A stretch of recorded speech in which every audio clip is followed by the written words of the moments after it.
Hello, welcome to the Bookcast Club, a podcast for people who like to chat books. Today it is me, Sarah, coming to you from the Netherlands, and I am joined by Jenny, coming to you from Norwich in the UK. Very sickly. Oh, in yeah. Sickness and in health, that's how we do this podcast. We're truly devoted.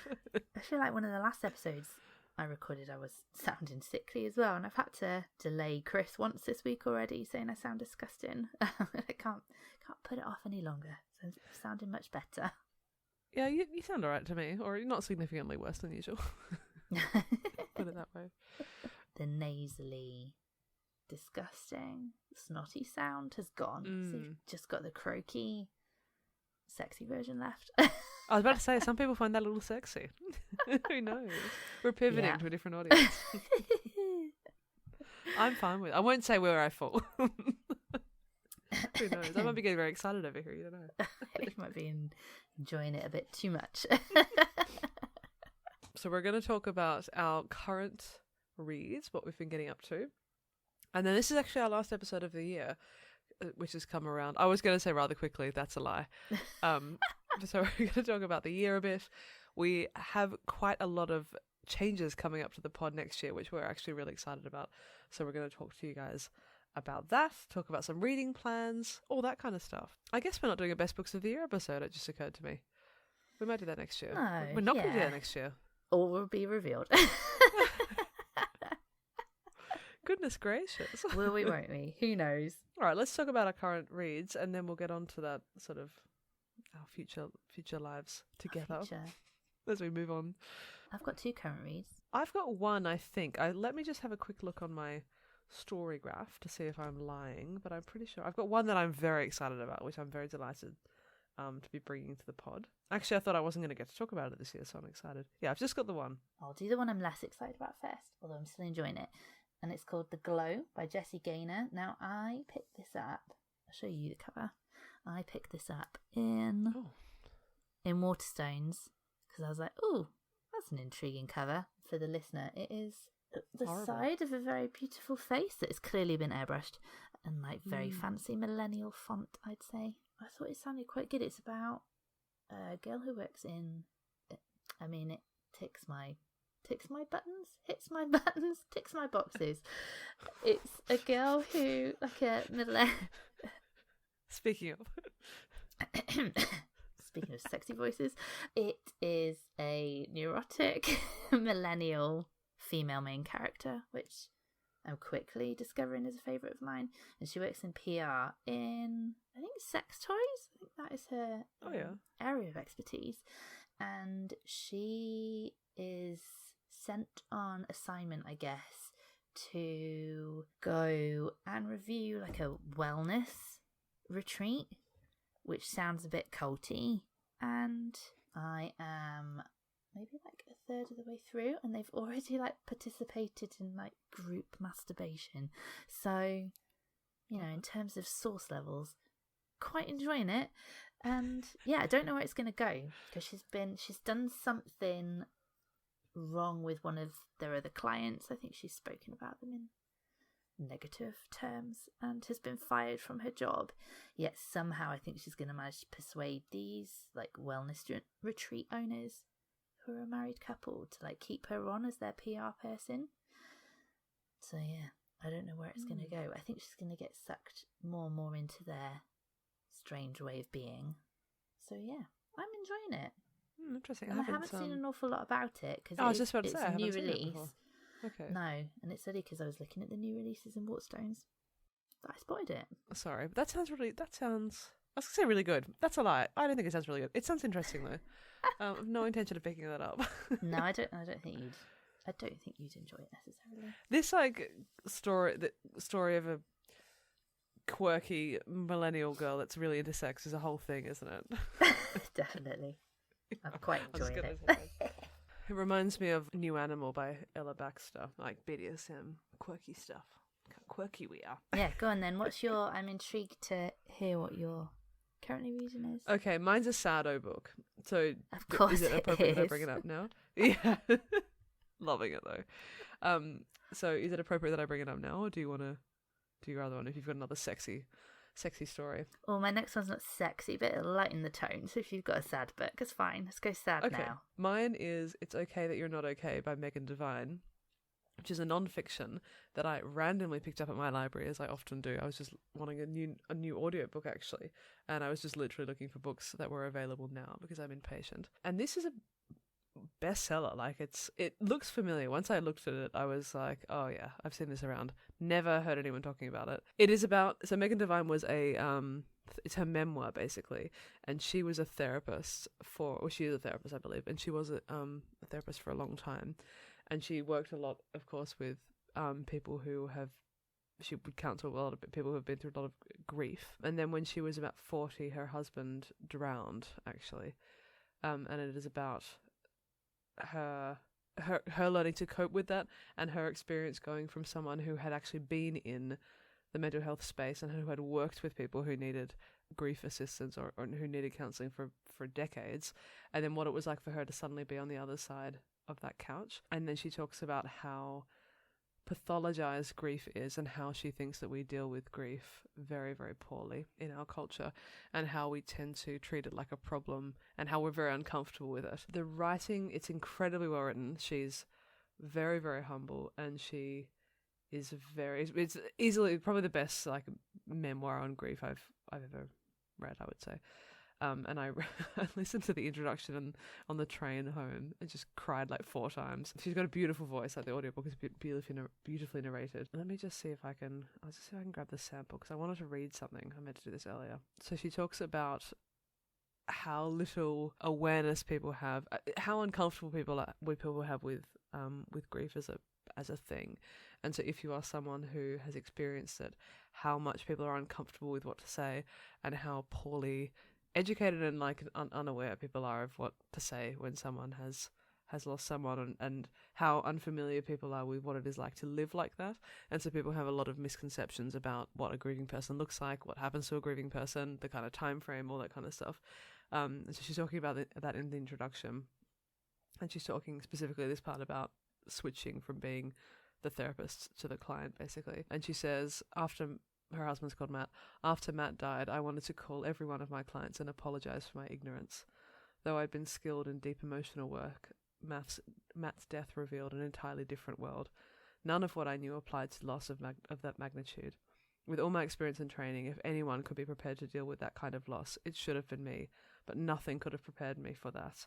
None of what I'd learned mattered, and I wasn't alone. It's so good. I'm absolutely loving it, mate. It's so empathetic, so interesting in how she talks about a lot of the ways that grief is like dealt with, how unhelpful it is, how insensitive it is, how much you have to listen to like platitudes, and how frustrating it is, to be someone who lives with loss, and who just gets told all this shit like all the time. And it's so good. I'm loving it. Yeah, I really want to get hold of it, but I've got a feeling I'm gonna have to get it from Big Bad Boy Amazon. Because I think you would really like it. On Kobo. Yeah, it sounds like something I'd really like. The style of it sounds like something I'd like too. Yeah, it's very although it's sad, she's not going on about it's more, I would say, aimed at people who are not maybe going through something right at this moment but have in the past, so sort of either live with something or who are friends with someone who has, or close with someone who is living with something, because it's really about the aftermath, if that makes sense. So if you're worried about reading something that might bring up a lot of memories, it's really about, at the moment, I'm about a third of the way through, it's really focusing on what it is like to live 5 years, 10 years down the line. So I think you would get a lot out of it. Yeah, because the aftermath of something like that's almost harder in a way. Cause I think so, yeah. Other people move on. Yeah. And you can very much feel like you're stuck in time for a while. And yeah, it's difficult. So yeah, that sounds really good. Yeah, people are really good at the beginning, I find, or I've found, and then it's hard. Because there's sort of 2 parts to it, really, isn't there? If you lose someone, as we both have, who's young, you end up, there's like the grief for the loss of that actual person, and then you sort of live the rest of your life without someone that you thought would be there. And so there's this sort of weird grief that just stays, and as you get older and they're not there, you sort of are newly grieving them all the time for like everything that happens as you sort of move on without them, which is hard, I think, to conceptualize. It's hard to understand if you've only lost people. I sort of always think about losing people sort of in and out of the right time frame. Like if you've only lost people who are older or whatever, it's still very sad and it has its own grief, but it's, I think, a little bit different to losing someone in a way that I would say is unnatural, let's say. Yes. Yeah, agreed. Yeah, that sounds great. I definitely will pick that up in some shape or form. What was it called again? Called It's Okay That You're Not Okay, Megan Devine. Okay, so my next currently reading might be the most excited I've been about a book ever in my entire life. And if you follow me or the podcast on Instagram, you'll know what book I'm about to talk about. Oh, this is that thing that you were... yeah. And this is Sofia Coppola, who's a director. It's called Sofia Coppola Archive, and it's a compendium, I guess, of all her films up until the very present day, because she's only just brought out a new one called Priscilla, and that is also included in this.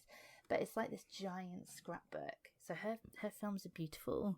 I love them visually, but she's like a kindred spirit, honestly. She like takes photos of, it's probably just something that directors do, but she like takes photos of everything, and she takes photos on set, and it's like a scrapbook of everything she's done over the years. Priscilla only came out like 6 weeks ago, right? 4 weeks ago. I feel like it's only just come out in the UK, like this week, maybe, or last week. But yeah, it's absolutely beautiful. I'm just going to try and show you some pictures, Sarah, without bending the spine, my lord. Crack that bad boy. I am now showing Scarlett Johansson looking absolutely stunning. Beautiful. Oh, it's really cool. And it's really cool. And it's not just photos, it's like photocopies of letters that she's written. So there's a really interesting one in here from, he's Jeffrey Eugenides, isn't he? Mm-hmm. Yeah, the guy who wrote Virgin Middlesex. Suicides. Yep. Yeah, Middlesex. And because her first film, and if you missed the episode, our Gilmore Girls episode, we talk about the Virgin Suicides and we talk about the film. And he writes this letter to Sofia Coppola. Basically, she's emailed him, I think maybe it's an email. She's emailed him saying she's pulling this book together, and is it okay if she includes, one, a photograph of him, and two, a letter that he wrote to her when she first sent him the script, or when he first saw the script. Let me just read it to you. So she said, "Hi Jeff, I hope things are good with you. Are you in New York these days? I'm working on a book, a scrapbook of my films, and wanted to include this picture and letters from you, if okay with you."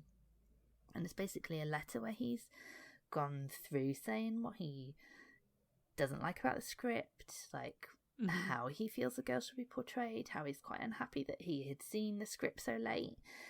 And they've obviously had this email exchange, 20 years later. He says, "Dear Sophia, what a whiny little bitch I was in those days. I don't know how you put up with me. Neither these, I can't, it's just cut off the edge of the thin. Neither this letter or the photo are terribly flattering, but if you think they serve your needs for the scrapbook, I have no objections other than the blow to my vanity. All my best, Jeff." So it's just full of stuff like that she's kept, and like scripts where she's obviously written notes over the top. I'm just like, oh, you're a girl after my own heart, like keeping really things cool. for donkey's years and taking all these photographs, and they were clearly done like with, she's got like Polaroid pictures and stuff in, or the like official photography is in there too. So yeah, What film is that from? Stunning. That's Marie Antoinette. I've just shown Sarah a picture of Marie Antoinette. Honestly, the most expensive book I own. It was a birthday present. Worth every single penny. It was £55. It's beautiful though. I mean, it's massive. It's massive and it's stunning. Like, it's a piece of art more than anything. It definitely is. I love the fact that on my story graph, it's going to count as me having read a 500-page book. It's just pictures, basically. But yeah, it's beautiful. But you've talked about her a lot. Like, you've mentioned her. Oh, when you were talking about her on the last episode, you were talking about. Yeah. I love her. So I think it's really cool that you have it. Yeah. Yeah, that's really cool. I think it's really cool to own stuff like that. I own a really dumb book that was also kind of not that expensive, but geeky, about, nerdy book. Well, it's a coffee table book of the 100 most beautiful runs in the world, like trail runs. And like I'm never gonna do them. They're like enormous, but they just got like nice yeah. to look at. Oh, it's beautiful. It's got like incredible photography of like Peru and like all these places that I'm never going to go to run at, but it's on our coffee table. You've got a 11 nerdy coffee table book, haven't you? Yeah, I wanted it.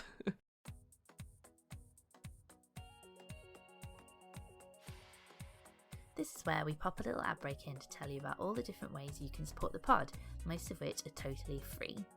A really effective and easy way of showing your support is by rating and reviewing us on Apple Podcasts. There is a link in the show notes that will take you straight to the Apple Podcast page where you can write a review. If you listen on Spotify, you can also very easily give us a star rating. You can also share our posts on social media. We're at Bookcast Club on Instagram and TikTok. You can sign up to our free monthly newsletter on Substack, where we share even more book recommendations, our pick of the new releases, and all the latest podcast news. But the best way for us to find new listeners is by you telling your book-loving friends and family about us. If you want to support the podcast financially, we do have a Patreon account. You can sign up for as little as £2 a month. We offer early access to the podcast, a close friends feed on Instagram, monthly bonus episodes, and our top tier will get you all of the above and personalised book recommendations. We get you to fill in a survey and then we tailor our book recommendations to your preferences.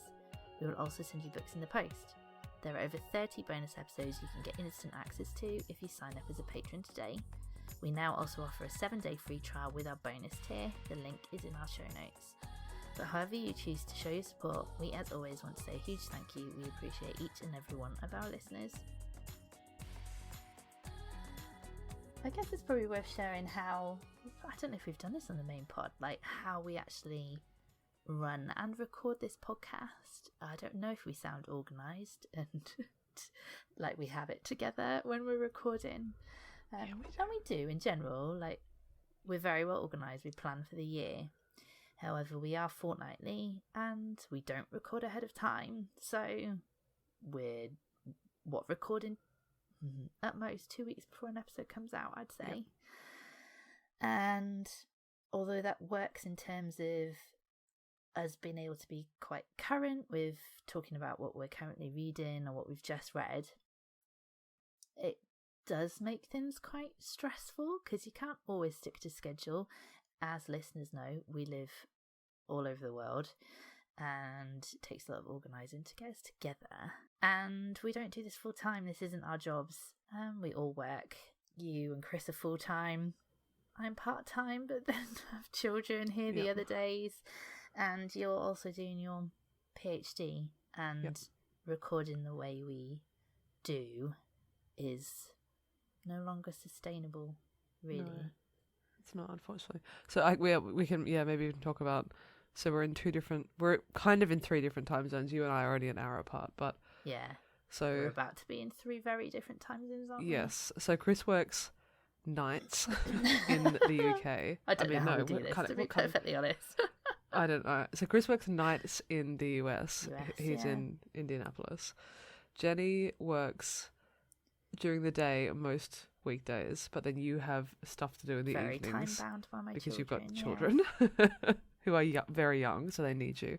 And you also have children at that age where you're kind of busy from like 5 until 9, essentially. Like till you they're have in sort bed. of, yes, and you have sort of like the younger one goes to bed, and then you have the older one, like they're at dissimilar bedtimes. Mm-hmm. Plus you have Ben. Yeah, he's the hardest out of a lot of them.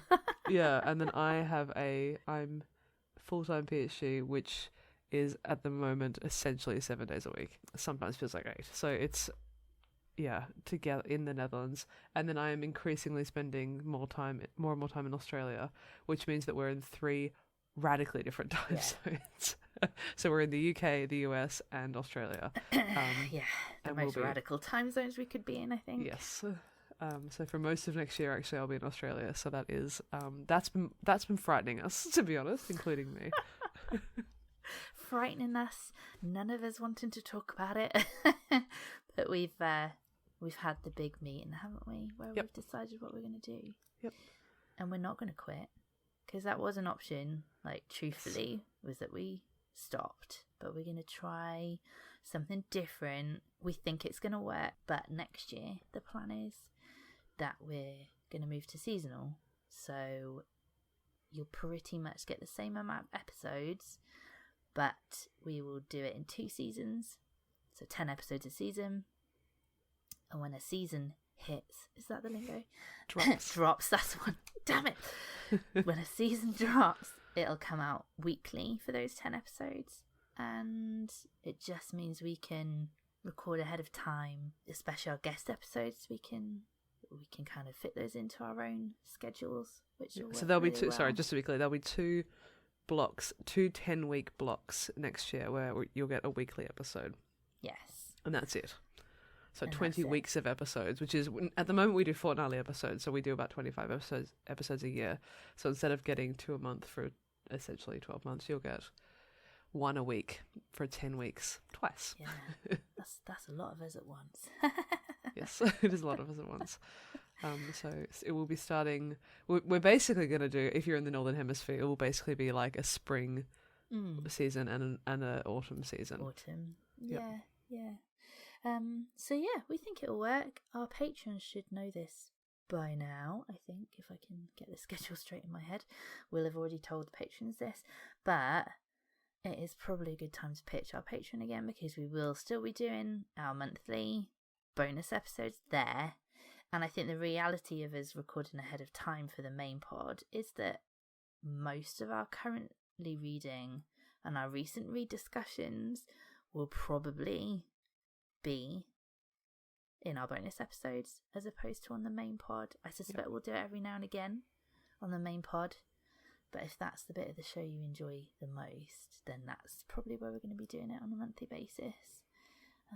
Yeah, we're excited. We've planned out the whole thing. Yeah, we're planned all the way to the end of November, I think, next year. Yeah. Already. So yeah, the sort of, if you're interested in like podcast logistics, what we're going to do is basically have 1 day a month where we record, and we'll kind of batch record. And the first episode that we record, which will be, we have all the Patreon's episodes already planned, but oftentimes that will be like where we discuss what we've been doing currently, and that will come out to the Patreons on that month. So yeah, all the like sort of current stuff will come out, and then we're going to cover some prizes and stuff in the Patreon episodes as well, because it will be harder, because we're like recording ahead of time. It won't necessarily make a lot of sense to have prize episodes coming out, so they'll be on Patreon often. For example, the Stellar Prize, I think we'll talk about on Patreon this year, or next year rather, 2024. And yeah, and then we're sort of going to pivot to slightly very similar but slightly different content in the main episodes. Yeah. It does mean that our book club episodes, because our book club episodes, we like decide the books quite last minute, whereas actually we've already decided them. So if you follow us on social media, we can share what those books are ahead of time. Yeah. And hopefully doing it this way will allow people to join in a bit more with our content. I think it will, because we know what we're doing quite far ahead of time. Yes. I should be able to keep up with social media ahead of time, hopefully. It should work, and it's worth giving it a go, I think, because we've all invested a lot into this podcast over the years, and we didn't just want to say goodbye to it. So yeah, this is another way of doing it that works. Yeah, because it wasn't going to be feasible. Maybe when I'm in the Netherlands, but I'm only in the Netherlands for a few months next year, so that it wasn't going to be, just wasn't going to work. And not on a if you fortnightly basis. No, like we can do the odd episode, like trying to get us together like that, but it can become quite stressful quite quickly if we did it every fortnight. So yeah, that's the big podcast news. Sign up to the Substack to hear the latest, or obviously what's our Substack? Patreon. Oh, it's our newsletter. You dingbat. Is that an Australian thing to say? Oh, I don't know. You send me the emails. I don't know what it's called. I don't know all the words, Jen. I don't Our know. Substack, the email newsletter. We'll keep people updated on there. Or obviously you can join our Patreon for as little as £2 a month. Yeah, we'll be over there more regularly. So yeah, exciting. We're excited. I'm excited. I'm very excited to have to be able to plan our scheduled reading into my life, because that's the bit that I struggle with the most, is actually fitting in the books that the specific book titles that we decide we're going to do. Yeah, so it's interesting because from the perspective of these lovely people, they won't hear from us again until March, but you're already recording again. Even though this is the last episode of the year, you're already recording again with Chris in like 5 weeks. Yeah. 6 weeks. Only really going to have Christmas off and then we'll be recording again. Yeah. We won't go silent on everyone for months on end. Oh, no. We certainly won't. It'll just be the recordings will be a little bit different. Yeah. I'll be interested to see how people feel about, because obviously the content, the spread of content will be quite different. So it'll be interesting to see what you guys, I think I like that in a podcast, but yeah, it sort of depends, I guguess, what people will like. Which sort of speaking of, like just talking about how, we're going to have to record. So for these people who are listening, we will disappear until March. But for us, there's no disappearing until March. We're back in January. So even January already we'll be editing and stuff again. It is, and also interestingly, I was talking to Kate from Book Club Review podcast earlier today, and we were just talking about the grind of a podcast. It is a lot of work, actually. It's very relentless. It's a lot more work, I think, than people think, which is why you see a lot of podcasts pop up and drop off. Stop. Yep. Yeah. It takes a long time, depending on like how you edit and all that kind of stuff. It can take upwards of 8 hours to edit an episode if you really are going for it carefully, which is a long time. Like that's a whole extra day of work. We easily could do like an extra day of work of a week on the pod, easily, even for a small pod. For one of our scale, which isn't massive and doesn't have a huge social media thing, and we don't edit. We do edit, but we don't put like a huge amount of edits in if you compared to like a podcast like Serial or something. Yeah, it takes hours to get it sounding even as good as it does sound. Yeah, and it's tiring. Like it's hard. It's tiring and it keeps going. And life sort of goes up and down, and we try to be. It's important to us to be consistent and to do like what we say that we're going to do, which is why we've sort of deliberately pivoted. But yeah, as life goes up and down, it becomes very stressful. So speaking of which, how has your reading year been? Well, I haven't had as stressful a year as you and Chris.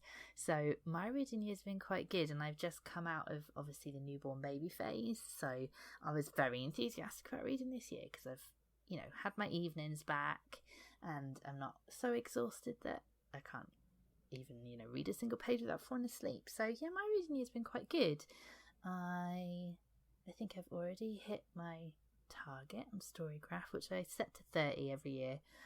Yeah, it's been pretty good, and I've enjoyed my reading. I've read some really good stuff. I've read a lot of new releases, which I end up doing every year, and I say I won't, but I have.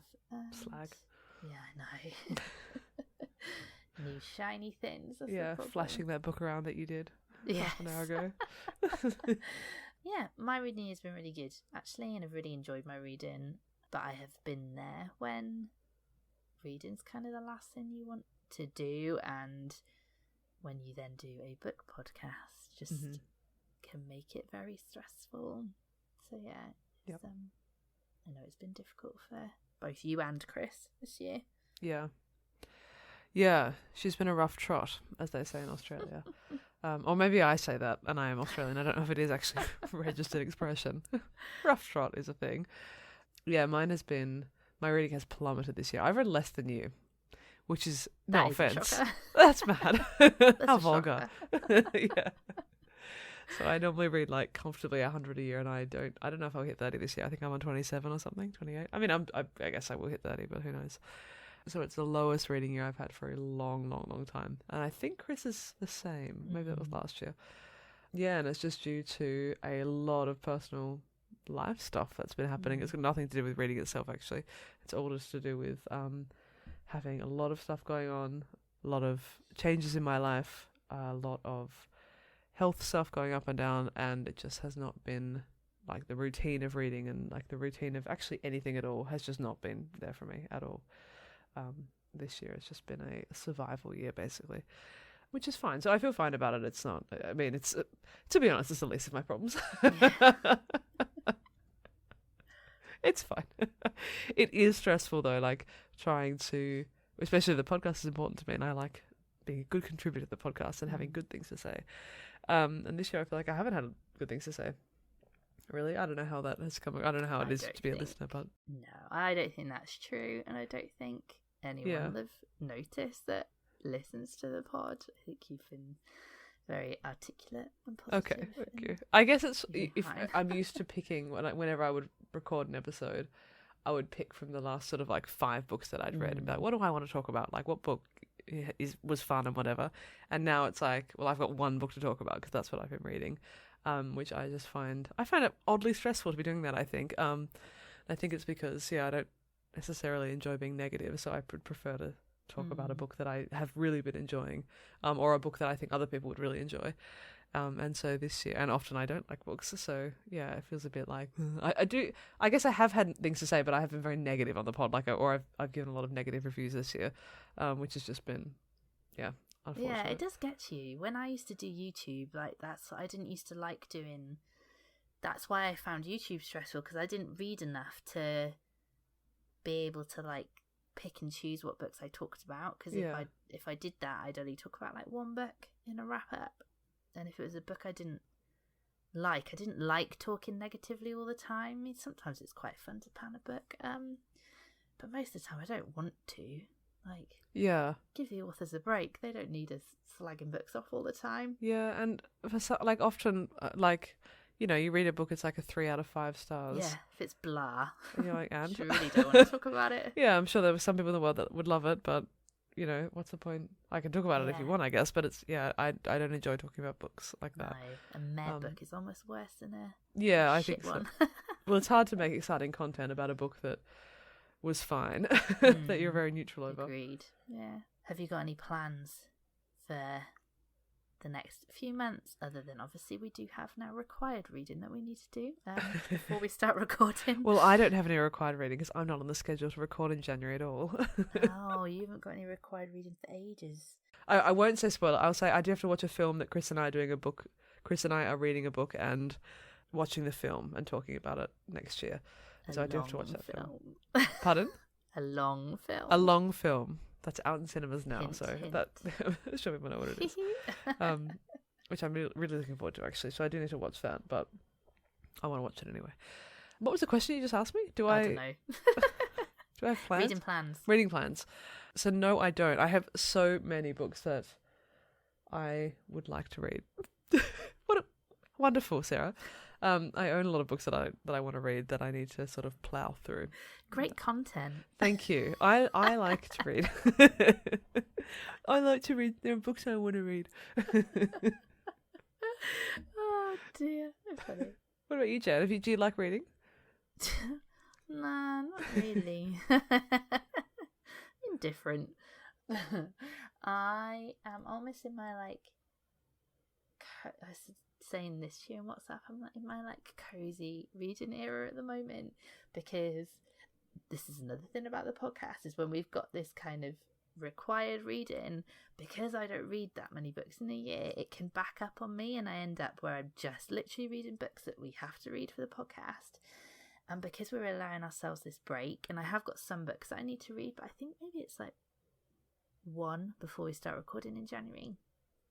I'm just in my cozy reading era, and I may as well talk about a recent read.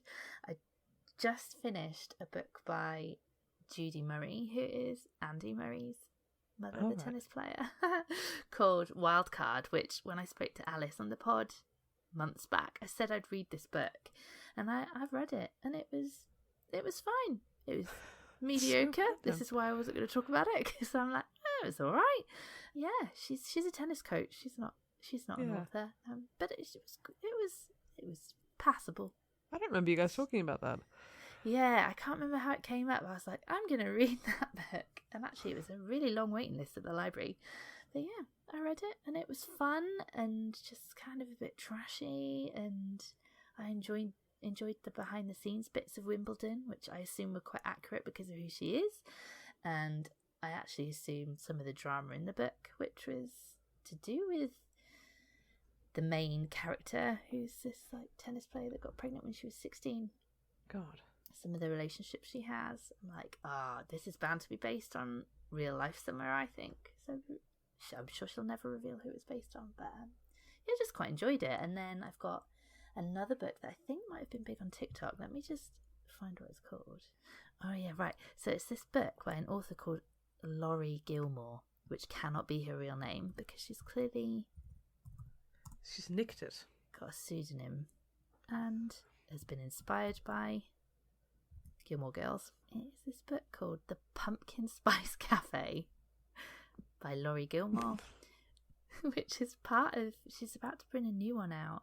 Or maybe this is, pre-order. The next one's called The Cinnamon Bun Bookstore. God, you guys are really putting me through it on the pod recently. There was that horrible bloody Chris being ridiculous in the last episode. Now you telling me this. I mean, Jesus. I know. So I've bought that on my Kindle for 99p, and I'm going to read that next. So yeah, I'm very excited for my reading. And I bought them a while ago, I have the Juliet Marillier books. They're looking at me now. I've got Dreamer's Pool, I think. The first one in the Seven Daughters. No, not Seven Daughters. Let's listen to Riley. What's it called? Hang on. Where's Chris when you need him? Yeah, where is Chris when you need him? I've got Daughter of the Forest. Yeah, so those are the ones I've got.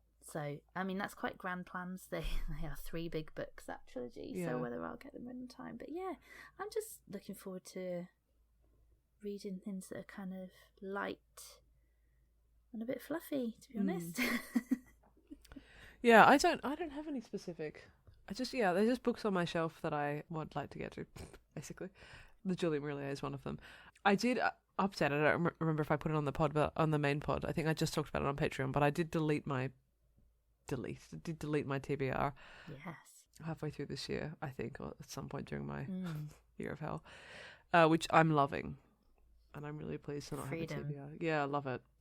And even though I haven't been reading very much, I've been very happy to not have a TBR. Have you added to it since? No. Not at all? Not at all, no. I do put stuff on hold at the library. That's kind of what I do. Okay. Instead of, so as we're, because often it's when I'm talking to like one of you guys actually, or if I'm watching something or listening to something, then I'll look it up as I'm listening.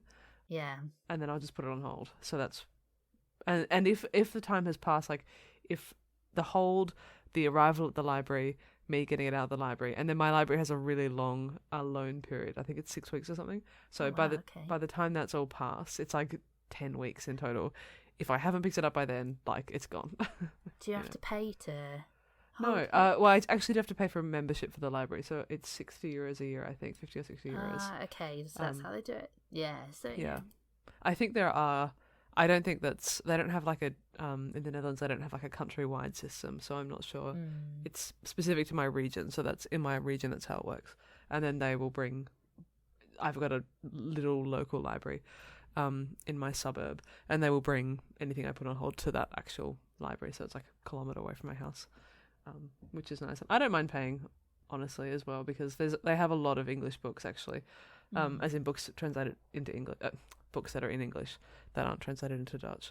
So I don't mind. It's like, yeah. Now our libraries are free, but you pay to reserve a book. Yeah. So and you only get a 2-week window to read them in. So you have to be careful that I don't reserve too many, because inevitably they all come in at once and I can't possibly read them. Yeah, I'm always surprised by how long they let me. It might even be longer than 6 weeks, like 8 weeks. Like it's a long time. The loan is long, and then I can always renew them at least once. Sometimes I've had them for months and months. Like yeah. So they're very generous, actually, and they're very good about overdues and everything. They're very flexible. So yeah. Nice. Yeah. Now I make use of I have my TBR on Storygraph, but then they have like a wish list system on the library system. So I do add stuff on there that, like you say, I might look up instantly because we've been talking about it, or I might listen to another podcast or watch a YouTuber, and I'll immediately go and see if my library has it, and then like save it. And then if I forget about it, and I don't get it out. But yeah, that's working quite well for me. Yeah, I just find that because once I've sort of forgotten the conversation, especially if I'm hearing a conversation, especially on a podcast about a book, once I've forgotten that conversation, I won't be as interested in it. It's sort of when it's like in the moment and I want to read what the hosts are talking about. That's when I'm the most interested. Nice. Yeah. So no specific plans, just getting through some backlist. Just vibes. I can actually talk about We probably haven't mentioned for a while some of the podcasts that we like to listen to. So there's ours, of course. That's definitely actually where I get the most recommendations from, because I listen to you guys talking. One of my favourite ones is called The Bookshelf, which is a radio show on ABC, which is like the Australian version of the BBC. And there's a podcast version of a show that they have called The Bookshelf, which I really, really like. And the two hosts are really good. And they tend to have like quite a lot of different guests on there. And I find their interviews are very good. And it hits a very, very good balance, in my opinion, between having authors on there and being like author interviews, and then also having hosts that actually have opinions and disagree about books. Because sometimes, in my personal opinion, podcasts that have a lot of authors and tend to be a little bit promotion-y can sometimes be a little bit like... a bit scared to be negative. Yes. And on The Bookshelf, they're not like that. Oh, cool. Which I quite like. And then the other one that I get a lot of recommendations from is Books on the Go, which is an Australian podcast. Actually, there've been at least one of them, two of them, I can't remember, has guested on our podcast before. But yeah, I get a lot of recommendations from them. Marlon and Jake Read Dead People as well is one of my absolute faves. Still loving them. They also come out in seasons, so they actually had a bunch of episodes come out this year and then nothing else. But yeah, they're my three faves, I would say. I don't listen to a whole lot of book podcasts anymore. I'm just looking through. One that I've picked up again recently, and it isn't just books, they also talk about films, is one called Sentimental Garbage, which I don't think would be up your street. I think Chris likes that one. Does he? I think so. They basically pick up... Well, it started off as a podcast where they spoke about chick lit, and they use the term chick lit. It's Caroline O'Donoghue's podcast, who is an author. And the first kind of... I think it's seasonal. Yeah, so the first season, they really covered the kind of big books, I guess, like Bridget Jones's Diary, The Lost Art of Keeping Secrets, Eat, Pray, Love, Chocolat, that kind of book. But they're just very funny, and she always has a guest on, usually another author, that advocates for the trashy chick lit. And I just really enjoy it, and I've been kind of listening through her backlist recently, because I don't listen to a whole load of book podcasts. I think we were talking about this before we hit record, but we're both fans of more chatty friend vibes. Podcasts in general, any podcast actually, I much prefer it if the hosts sound like their mates having a conversation. Yeah. As opposed to anything overproduced. And I'd say that book podcasts are quite hard to find that are like that. Yeah, they really are. My favourite podcast actually is not a book podcast at all. It's called Women's Running Podcasts. And it's kind of like, it's very similar to our pod, but it's kind of about running. And it's just two women who are really good friends. Kind of about books. Yeah.